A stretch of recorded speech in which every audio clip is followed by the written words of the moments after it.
Okay, so Shaz, first of all, let me thank you. You gave me time for this interaction today. Thanks a lot, sir. Okay, And I always try to interact with you. And thanks a lot for me also to okay, give much valuable time for me. okay. And Shaz, you have got selected as the assistant professor in Bihar Public Service Commission, and that is a wonderful job and great opportunity and noble profession that is the teaching is. Yes, And also the good thing is like you are almost at the completion of your PhD. yes, So, Shaz, as you know, this now you got selected in this particular job couple of months back, and now almost your joining is going to come. And also, Bihar Public Service Commission declared more seats, and interviews are going on for students. So, my this interaction with you will be in that direction. बहुत कुछ सीखने को मिलेगा आप आपके experience से, आपके जो भी इंटरव्यू हुआ था और आपकी जर्नी से, एंड ऑल्सो जो स्टूडेंट्स आपको सुनेंगे उनको अपने इंटरव्यू के लिए बेनिफिट रहेगा. So Shaz, first I start with your background. Please tell us which part of Bihar, if you are from Bihar, which part of Bihar you are from, and आपका एकेडमिक बैकग्राउंड कैसा रहा, when did you graduate, from where you graduated, और graduation से लेके फिर PhD तक की journey आपकी कैसी रही, and then I come to your interview part of Bihar public service commission. sir. Basically, I belongs to Gaya, and up to class 10th, I've completed my 10th from Gaya itself. And after that, I moved to Patna for my higher okay. studies. और पटना से मैंने अपने 10th की बाद की जितनी journey थी till graduation okay. मैंने अपनी तैयारी की। उस समय सर जेई मेंस नहीं होता था। Eight that time it was AI triple E. Okay. या.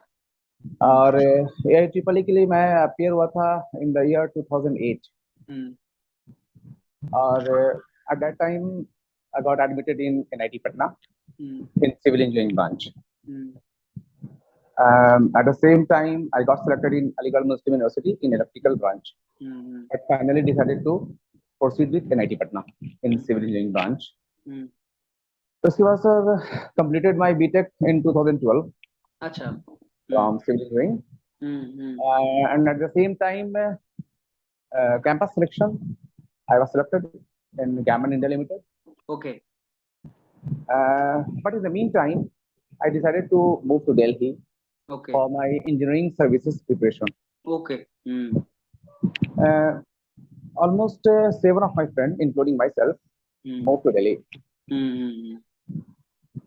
Almost 1 year or more, I spent my time in Delhi, and the preparation was moving smoothly. Everything was moving smoothly regarding engineering services examination. Uh, at the same time, Gammon India called me for the placement in Patna itself. तो उस समय I was in dilemma what to do. एक तरफ आप इतनी लंबी journey कर लिए हो यूपीएससी के लिए, और एक तरफ आपकी ज्वाइनिंग है, तो और वो भी पटना में है। और पटना ही में है। तो finally sir after a long discussion with myself itself only, okay. not from anybody else, I finally decided to stay in Delhi, okay. and I left Gammon India Limited. I don't know whether the decision was wrong or right at that moment, but I have taken the decision and move ahead. Almost finally, I was ready for the ESE okay. after 2 years preparation.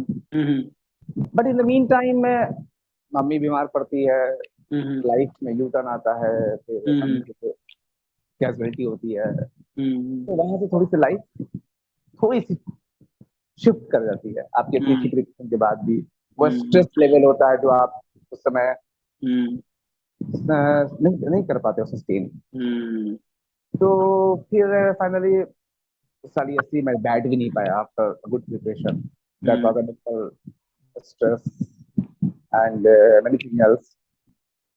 फिर आगे मैंने सोचा what to do because I was in a good preparation for ESC. तो almost 6 to 7 months लग गया था उस stress वाले रीजन से बाहर आ जाते। फाइनली इन 2016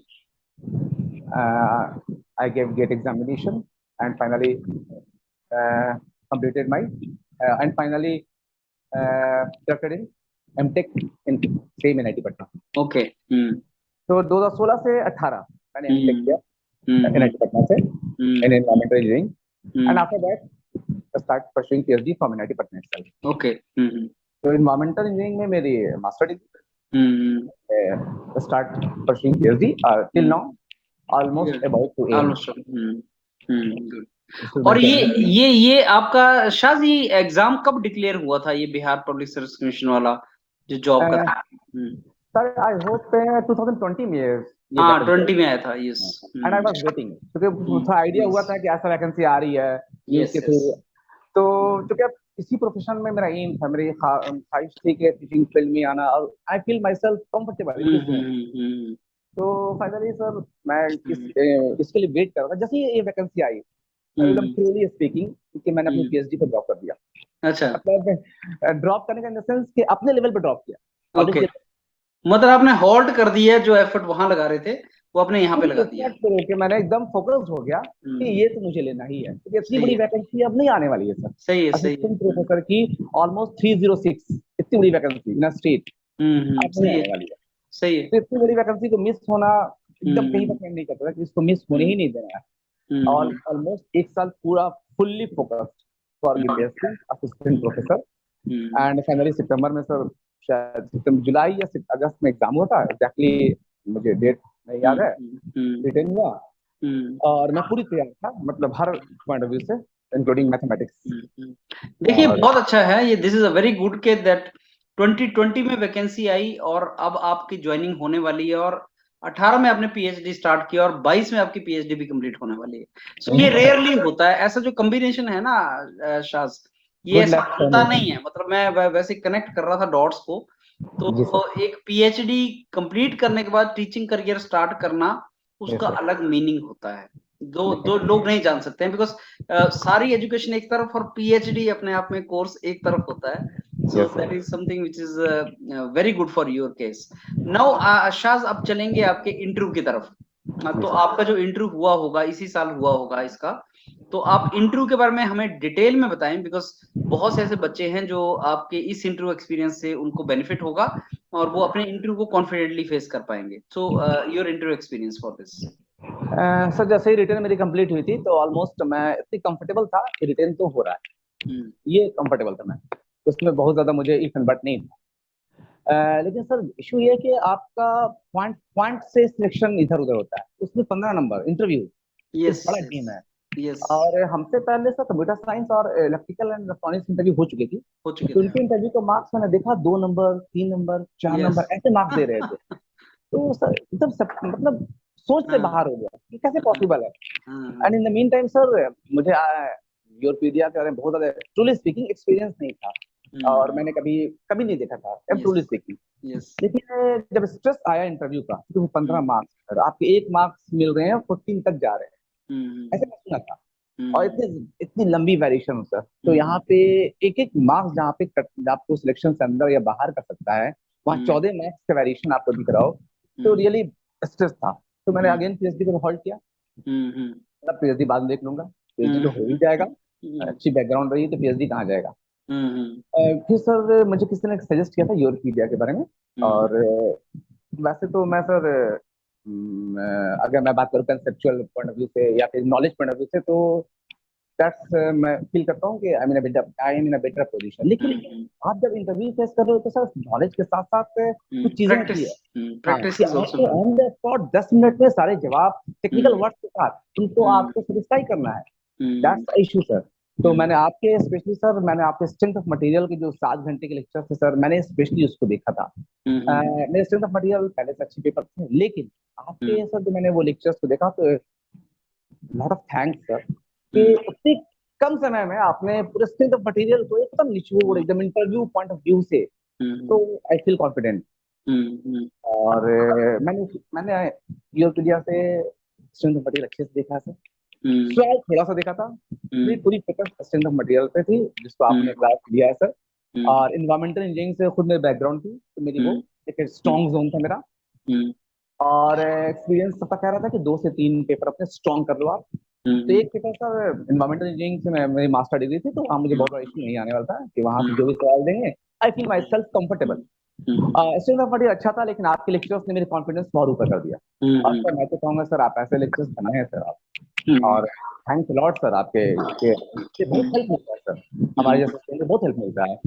और मैंने सर एक सॉइल का मैकेनिक्स था अपने पेपर को, 3 पेपर मैंने स्ट्रॉन्ग किया सर। सारे पेपर करना पॉसिबल नहीं होते, 14 14 पेपर होते हैं, बाकी के सरफेस नॉलेज सब मैं जा रहा था। मेरे दोस्त लोग का, मेरे सारे फ्रेंड्स का पहले इंटरव्यू हो गया, मेरा स्लॉट लास्ट स्लॉट का इंटरव्यू था। तो सबसे मैंने एक्सपीरियंस पूछा, कैसा रहा कैसा रहा कैसा रहा, सब बोलते थे कि कोई मतलब हिसाब नहीं है, कहाँ से वो सवाल उठा लेंगे, इन ड्राइंग तक चले जाएंगे वो। तो टेंशन लगता है सर, पता नहीं क्या पूछ देंगे क्या पूछ देंगे, क्या जवाब दे पाओगे नहीं आप। लेकिन एक चीज जरूर था कि जिससे आपने मास्टर डिग्री किया है उस पेपर को स्ट्रॉन्ग कर दिया है, उसके साथ साथ 1 2 पेपर और। तो मेरे इन्वायरमेंटल इंजीनियरिंग स्ट्रॉन्ग थे सर, टेस्ट अच्छे थे, और आपके लेक्चर्स ने मुझे और स्ट्रेंथ दे दिया, एंड सॉइल मैकेनिक्स के साथ मैं आगे बढ़ा। फिर हुआ अचानक से वो डेट में शिफ्ट कर दी, मतलब मेरी जो इंटरव्यू का टाइमिंग था उन्होंने बाद में सर बीपीएससी वालों ने शिफ्ट कर दिया, वो लास्ट स्लॉट से एकदम आगे लेके चले गए, अप्रैल के वीक के आसपास लेके चले गए। और सर मेरी फास्टिंग उसी जस्ट शुरू हुई थी, अच्छा, रमजान रमजान के, ओके। जस्ट स्टार्ट हुआ था, मैं अच्छा, सेकंड डे पर रोजा था, ओके ओके। और इंटरव्यू आ गई। तो सर इंटरव्यू में थोड़ा रिलैक्स माइंड जरूरी होता है सर, अब हाँ एक रोजा हाँ। फास्टिंग के साथ आप स्ट्रेस ऑलरेडी हो। हम्म तो मैंने बोला चलो ये लक है अपना, क्या कर सकते हैं। हम्म हम्म सर इंटरव्यू के लिए गया, काफी स्ट्रेस था, मतलब वो स्ट्रेस तो नॉर्मल सिचुएशन है, और लेकिन फिर भी अपने आप को जितनी एनर्जी थी उसको। और सर आप यकीन करोगे, लास्ट डे मैंने कुछ नहीं, लेकिन आपका वो 7 घंटे का लेक्चर को मैंने एक बार अपने आप को रिफ्रेश करने के लिए देख कर गया, और इतनी ज्यादा स्ट्रेंथ, मुझे कॉन्फिडेंस आ गया था मैं कि कुछ अच्छा ही होगा। फाइनली मैं गया, और मैं फेस किया, मैंने 4 घंटा वेट ऑलमोस्ट करना पड़ा, और उस पर मैंने फेस किया। नो डाउट थोड़ा सा नर्वसनेस तो होता है, क्योंकि आप जैसे ही घुसते हो सर, आपके साथ 7 लोग होते हैं, 7 लोग होते हैं। 7 लोग जो आपसे काफी ज्यादा एक्सपीरियंस वाले हैं यस यस। और काफी एज वाले हैं, आप कहीं का स्टैंड ही नहीं कर रहे हो, अगर वो चाले आपको हर सवाल में फंसा देंगे, यस। वो ऐसे लोग होते हैं सर। अब आप कहाँ पर जा रहे हो, तो जैसे ही मेरा नंबर आया, मैं अंदर गया और विश वगैरह किया, उन्होंने कहा बैठने के लिए, और चेयरमैन सर ने पहले इंटरेक्ट किया और पूछा क्या बीटेक एमटेक पीएचडी, सारा बात मैंने बताया सर, एनआईटी पटना से बीटेक वहीं से मेरा, मास्टर्स वहीं से मेरा, and pursuing my PhD from NIT Patna. थोड़ा सा अच्छा लगा उनको कि बोले सारा डिग्री एक ही जगह से ले लोगे, तो मजाक सर रिलैक्स कर दो। तो मैंने फील किया कि वो जो चेयरमैन होते हैं ना सर, वो रिलैक्स करते रहते हैं, वो रिलैक्स, ताकि अपने अपने अंदर के जो जो उनके पास मटेरियल वो निकाल पाए। ये फील किया, ये मेरा पर्सनल व्यू था, maybe I am wrong. क्या क्या मास्टर्स में तुम्हारा क्या प्रोजेक्ट था, वो मेरे प्रोजेक्ट पे आ गया सीधा, तो प्रोजेक्ट मैंने बताया। तो पहला सवाल मेरे प्रोजेक्ट से ही स्टार्ट हो गया, वाटर क्वालिटी असेसमेंट पे मेरा प्रोजेक्ट था। तो पूछने लगे कि क्या किसका क्या पैरामीटर होता है। मेरी अच्छी बात क्या थी सर कि वो मुझे सीधा बोर्ड पे भेज दिए, मतलब एक आध महीने मुझे बैठाए, और मेरे बोर्ड पे काफी प्रैक्टिस है, मैं बहुत कॉन्फिडेंट फील करता हूँ, मतलब वो बोर्ड वर्क मेरा बहुत स्ट्रॉन्ग है, मैं काफी पढ़ाया हूँ, और मैं चाह रहा था कि मुझे बोर्ड पे भेज बोर्ड दिया में जाए, भेजे। और वो मेरा बहुत स्ट्रेंथ है, बैठाए नहीं मुझे, मैं इससे डर रहा था। उसके बाद वो मेरे थेसिस के बाद, मास्टर्स के थेसिस के बाद वो स्टार्ट कर दी मेरा एमटेक का, जिसमें मैंने एनवायरमेंटल इंजीनियरिंग से सवाल शुरू कर दिए, स्टैक पर और ये और वो। तो मैं 1 2 सवाल का सर आपको कॉन्फिडेंस तो बहुत आने लगा, तो 5 6 7 8 सवाल उन्होंने मुझे किया, मैंने एकदम कंफर्टेबली हर सवाल का उनके जवाब जवाब दिया। फिर मुझे उन्होंने कहा कि ग्राफ ड्रा करो, ग्राफ पे क्रॉस सवाल किए हैं, तो मैं कहते मुझे अनकंफर्टेबल फील तब तक नहीं हुआ। फिर एक क्वेश्चन पे मैं फंस गया, तो मैंने एकदम स्ट्रेट फॉरवर्ड, सॉरी सर मेरे सवाल मेरे ध्यान में नहीं है। सर एक बहुत अच्छी बात यह है कि सर, मैं मुझे किसी ने कहा था कि वो तुमसे तुम्हारे सही सवाल को गलत साबित करेंगे, कभी तो ऐसा होता है, इसमें घबराना मत, तुम्हारे पेशेंस को चेक करेंगे। मेरे 2 सवाल को जो मैंने सही कहा था उसको उन्होंने गलत कह दिया, ये तो गलत है, क्या क्या कर रहे हो, ये गलत है। मैंने बोला सॉरी सर, मुझे यही याद है, मैंने यही पढ़ा है सर, मे भी गलत हो सकता है, बट मुझे यही याद है। उसके बाद उन्होंने कहा कि ठीक है एनवायरमेंटल तो हो गया तुम्हारा, और क्या पढ़ा सकते हो? सर मुझे स्ट्रेंथ ऑफ मटेरियल पे कॉन्फिडेंस था, आपका लेक्चर में मुझे पता, तो मैंने बोला सर स्ट्रेंथ ऑफ मटेरियल, तो कहा कि तो एनवायरमेंट से सीधा पहुंच गया स्ट्रेंथ पे, बीच में तुमने कुछ नहीं सीखा। एकदम एनवायरमेंट में तुम टफेस्ट जोन में चला गया। तो बोला sir I am feeling my self comfortable in that zone, इसलिए मैंने बोला बोला और कुछ बोलो। मैं चाह रहा था कि स्ट्रेंथ ऑफ मटेरियल से सवाल वो पूछे हमसे, तो चूंकि सर वो जो स्ट्रेंथ ऑफ मटेरियल से पूछते हैं ना, वो वही सर वो कर्व ड्रा करो, ये ड्रा करो, सर इतना कुछ एक्सप्लेन कर दिया था कि मुझे कॉन्फिडेंस है सवाल उससे बाहर तो जाएगा ही नहीं। लेकिन उन्होंने मुझे स्ट्रेंथ ऑफ मटेरियल से एक सवाल भी नहीं पूछा। मैंने ऑप्शन दिया, लेकिन उन्होंने और कुछ बताओ। ओके। तो मैंने बोला सर सॉइल मैकेनिक्स, तो फिर सॉइल मैकेनिक्स के बारे में उन्होंने कहा पढ़ाओ, क्या पढ़ा सकते हो?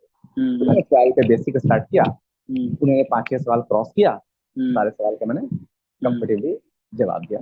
ओवरऑल सर 1-2 सवाल पे मैं फंसा जिसको मैंने सॉरी कह दिया, मैंने गलत सवाल उनको कुछ नहीं बताया। यही मेरी एक्सपीरियंस है। और मैं एक्सपेक्ट कर रहा था जितने मार्क्स उतने लगभग मार्क्स मिले, अच्छे मार्क्स। तो कितनी देर चला होगा शाज आपका सारा इंटरव्यू? ऑलमोस्ट सर 12 से 13 मिनट अप्रोक्सीमेटली। अब देखिए आपके इंटरव्यू में ना बहुत चीजें ऐसी हैं जो लर्न करने वाली हैं और स्टूडेंट्स को लर्न करनी चाहिए, पर मैं आप ही से चाहूंगा इस सारे को समराइज करना कि आपके इंटरव्यू में ऐसा क्या था जो आपके लिए वर्क कर गया, वो बच्चों को एक बार बता दिया जाए समराइज करके कि ये पॉइंट्स हैं, इंपॉर्टेंट पॉइंट्स जिनका आप ख्याल रखें। वो मैं भी समरी कर सकता हूँ, लेकिन मैं चाहता हूँ कि आप वो करें। सर सबसे पहली बात कि जब भी आप इंटरव्यू फेस कर रहे हो तो आप उसके लिए प्रैक्टिस करके जाओ, रैंडम नहीं बैठे। आपके सामने जो भी बैठेंगे सर वो इतने एक्सपीरियंस्ड होंगे कि वो आप जब चाहेंगे जहां पर चाहेंगे वहां पर फंसा ले जाएंगे। तो आपको फंसाने के लिए नहीं बैठे हैं, वो आपके कॉन्फिडेंस को, वो आपके डेप्थ को चेक कर रहे होते हैं। तो and I hope your pedia is one of the best source for that. तो आप उसके लिए मेंटली प्रिपेयर्ड हो जाएं। टेक्निकल वर्ड्स होते हैं, एक एक लाइन का आंसर होते हैं, जिसके लिए आपको मेंटली प्रिपेयर्ड होना पड़ेगा। दूसरी बात कि आप सामने वाले को कभी बेवकूफ ना बनाएं। सही नहीं, आप एकदम ईमानदारी से आप बोले सॉरी इनकार कर दें। हाँ, आपको जरूरी नहीं कि हर सवाल का जवाब आ ही जाए, आ ही जाएगा। सामने वाले को बेवकूफ नहीं बनाना है। सही है। क्योंकि वो भी ईगो से भरे होते हैं, वो आपसे नहीं होते हैं, आप उनके ईगो को टच ना करें। सही है। तो मैं सजेशन नेक्स्ट ये दूंगा कि कई बार वो आपके पेशेंस को चेक करेंगे, एक सवाल को गलत करेंगे। आपको अपने पेशेंस को, चूंकि आप पढ़ाने जा रहे हो कोर्ट पे, आपके बच्चे होंगे, तो अपने पेशेंस को कंट्रोल करते हुए और उनकी कम्युनिटी का रिस्पेक्ट करते हुए आपको हर सवाल के जवाब देने हैं। और एकदम रिलैक्स मोड, कभी बहुत स्ट्रेस नहीं कि मेरा क्या होगा, मेरी जिंदगी है, मेरा करियर है, नहीं, एकदम रिलैक्स मोड। ये मत सोचो कि नहीं होगा तो क्या होगा। नहीं, ये जहां सोच लिया आप स्ट्रेस्ड हो जाओगे, और एक आंसर जहां गड़बड़ाया तो फिर आप खराब हो, चीजें खराब हो जाती है। सही है। और मेरे मार्क्स अच्छे इंटरव्यू मैंने उन्हें दिए जितना एक्सपेक्ट किया था। I got 10 out of 15। Perfect. अच्छा शाज, एक ना आप, क्योंकि आप पीएचडी ऑलमोस्ट आपकी कंप्लीट होने वाली है, एक क्वेश्चन मैं आपसे ये जरूर पूछूंगा। ऐसे बहुत से कैंडिडेट्स हैं जो पीएचडी कर रहे हैं, अभी बहुत से कैंडिडेट्स हैं जो इस बार इंटरव्यू में जाएंगे जो पीएचडी कर रहे हैं। उनके दिमाग में एक क्वेश्चन रहता है कि सर हमसे पीएचडी का क्या पूछ लिया जाएगा, हमारे पीएचडी के रिसर्च पेपर्स का क्या पूछ लेगा वो, और क्या ये एडवांटेज है या ये डिसएडवांटेज है, तो कैसे इसको जस्टिफाई करें। या सेम ही क्वेश्चन एमटेक वाले बच्चे के लिए भी कि एमटेक की थीसिस का क्या पूछ लिया जाएगा, तो क्या मानना है आपका इस बारे में? सर पहली बात कि आपका जो ये वैकेंसी आई वो एमटेक बेसिस पे आई है, एमटेक के बेसिस तो आप ये कंफर्म रहो सर कि आप पीएचडी के थीसिस पे नहीं जाने वाले हो। पूछ देंगे वो अलग बात है, बहुत डेप्थ नहीं जाएंगे। मैंने फील किया, जितने दोस्त हैं पीएचडी का पूछ दिया लेकिन गए नहीं, किसी के डेप्थ में नहीं गए। ओके। एमटेक पूछेंगे भी और जाएंगे भी। ओके, क्योंकि वो रिक्वायरमेंट है उसका। हाँ, वो रिक्वायरमेंट है। तो पहला मेरी सजेशन है सर, जितने ये बच्चे हम लोगों को सुन रहे हैं, कि अपने एमटेक का जो आपका प्रोजेक्ट है उसको ढंग से और उसके इधर उधर जितने सवाल बन सकते हैं पहले आप प्रैक्टिस करो। और एमटेक जिस पेपर में है उसको तो कम से कम अच्छा करके जाना है। सही है। एक और इसी से रिलेटेड क्वेश्चन पूछूंगा आपसे शाज, कि बहुत सा बच्चा ये बोलता है कि सर मेरी जो एमटेक है वो लेट अस से मेरी सॉइल मैकेनिक्स में है, तो क्या मेरे को सॉइल ही पढ़ना है या मेरे को बाकी सब्जेक्ट्स भी पढ़ने हैं? सर पहली बात तो वो जो आप इंटरव्यू ले रहे हैं वो बाउंडेड नहीं है। हाँ, क्योंकि वो अलग अलग फील्ड के हैं। He is free. अब मान लिया सॉइल मैकेनिक्स वाले नहीं है उस दिन, लेट्स हाँ सपोज हाँ, ये और भी बैठे हुए हैं। हाँ, ये सॉइल मैकेनिक्स वाले का मूड नहीं है सवाल करने का आपसे, बाकी लोग सीनियर है उनसे, कुछ नहीं कर सकता ना वहाँ पे। लेकिन मैक्सिमम चांस होता है सर कि वो आपके पेपर से ही सवाल उठाएं, मैक्सिमम चांस होता है। लेकिन अपने ऑप्शंस को खोल के रखना है, बाकी पेपर से कम बेसिक नॉलेज। तो मास्टर डिग्री पे आपका है तो उसमें डेप्थ में जाएंगे, बाकी पेपर में वो बेसिक पे ही रहते हैं, कहीं डेप्थ में नहीं जाएंगे। सो ये बहुत जरूरी है कि आप जिस सब्जेक्ट में आपने एमटेक किया हो तो पढ़े ही, साथ में जो अपने इंपॉर्टेंट सब्जेक्ट्स हैं अपने फील्ड के, उनका भी थोड़ा सा नॉलेज आपको होना चाहिए। जैसे आपसे उन्होंने पूछ लिया कि नहीं स्ट्रेंथ ऑफ मटेरियल हटाओ और कुछ बताओ, तो वहां पे कुछ तो बताना पड़ेगा, और जो इंपॉर्टेंट सब्जेक्ट्स हैं वो आपको बताने पड़ेंगे वहां पे। डेफिनेटली सर, वो आपको चीज अपने मैटर बाउंड्री करती को है। थोड़ा सा वास्ट करके जाना पड़ेगा। फिर आप अच्छा, ये असिस्टेंट कितना प्रोफेसर इंपॉर्टेंट जाओगे। है शाज? आपने आपने भी इंटरव्यू दिया, आपके फ्रेंड्स में भी इंटरव्यू दिए हैं, and I am very sure आपको नॉलेज है इस चीज का।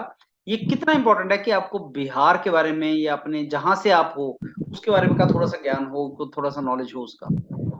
सर आप प्रशासनिक विभाग में नहीं जा रहे हैं, हम्म आप टीचिंग फील्ड में जा रहे हैं, तो एकदम कोर वो आपकी रिक्वायरमेंट पे चले जाते हैं। तो मेरा इस जितने मेरे दोस्त ने दिया सबसे मैंने डिस्कस किया, वो ओके। एकदम नहीं गए आपके जिला और आपके, एकदम नहीं कुछ गए, नहीं एक पूछा। कुछ नहीं पूछा, कुछ नहीं पूछा, वो मैं एकदम इसलिए बोल रहा हूँ आपको क्योंकि अभी ना उत्तर प्रदेश पॉलिटेक्निक लेक्चरर के बहुत से इंटरव्यूज हुए, बच्चों से हमने पूछा, तो कई बार वो ये आपसे चीजें पूछ लेते हैं कि भाई उत्तर प्रदेश का हमें सेंसस बता दीजिए, सेक्स रेशियो बता दीजिए, या हमें लिटरेसी रेशियो बता दीजिए, कुछ ना कुछ उन्होंने पूछा है। और वो भी Uttar Pradesh public service commission ने एक इंटरव्यू कंडक्ट किया, तो वैसा ही बिहार पब्लिक सर्विस कमीशन का भी इंटरव्यू है। तो ये ऐसा हमें लगता है इस तरीके से कि वो इधर उधर, जैसे आपने बता दिया कि साहब मैं गया से हूँ या मैं छपड़ा से हूँ, तो वो जरूर ये पूछ सकते हैं कि चंपारण के बारे में हमें कुछ बता दो, छपड़ा के बारे में कुछ बता दो। बिल्कुल पूछ सकते हैं। तो क्या मतलब बच्चे को कैसी अप्रोच रखनी चाहिए इसमें खास? सर कुछ नहीं, आप जिस एरिया से बिलोंग करते हैं हाँ जी। उस एरिया का कुछ ना कुछ महत्व होगा, हाँ बिल्कुल होगा। कुछ रिलीजियस पॉइंट ऑफ व्यू से हाँ होगा, हाँ, या कुछ या गुड हिस्टोरिकल होगा, पॉलिटिकल होगा, हिस्टोरिकल होगा। ज्योग्राफिकल होगा, कुछ तो होगा। आपको उतना नॉलेज तो रखना हाँ पड़ेगा, उतना तो रखना तो आप पड़ेगा। उतना मेंटली प्रिपेयर्ड, वो आपसे बहुत डेप्थ नहीं जाएंगे क्योंकि हाँ आपका डेफ में साइंस नहीं है। जाएंगे। लेकिन उस एरिया से रिलेटेड जो हाँ, इम्पोर्टेंस है, जैसे गया है, जैसे जैसे तो अगर वहाँ बोध गया गया पूछ, है, गया बोल दिया तो मुंह से गया निकल गया, तो शायद गया से कुछ पूछ ले वो। जैसे वहाँ बोध गया है, वहाँ हम्म, पिंडदान होता है सर, हाँ तो हाँ हाँ, उनके पॉइंट ऑफ व्यू से गया उससे इंपॉर्टेंट पूछ है। रहे हैं। तो सही है। पूछ सकते हैं, बेसिक पूछ सही सकते हैं। सही। चलो Shaz, it was a wonderful actually, बहुत अच्छे तरीके से आपने सारा एक्सप्लेन किया, typically the way a PhD scholar should explain. अब लास्ट में हम पहुंच गए हैं, तो any piece of advice you want to give to students who are going for this interview?